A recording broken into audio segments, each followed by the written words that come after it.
لا، عنده حكام، عنده اه، فار، بقول لك يا كابتن. عنده مخرج. كابتن ما تحاول.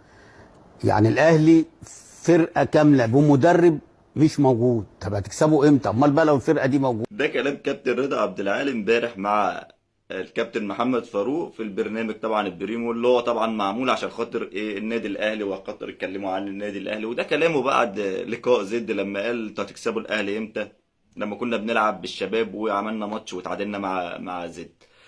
كابتن رضا عبد العال مش هيتغير، يعني هو هيفضل ماشي بنفس السيستم دوت، لان هو ده اللي خلاه يظهر في القنوات الاعلاميه. هو ما كانش بيظهر خالص، هو اول ما بدأ يتكلم عن النادي الاهلي وينتقد في النادي الاهلي بدأ يظهر في القنوات الاعلاميه. المهم اللي هو بيقول الكلام وعكسه على طول، وهيفضل كده ومش هيغير من طريقته.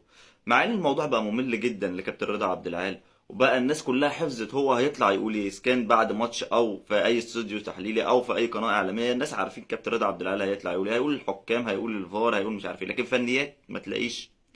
اي كلام عن الكوره ما تلاقوش.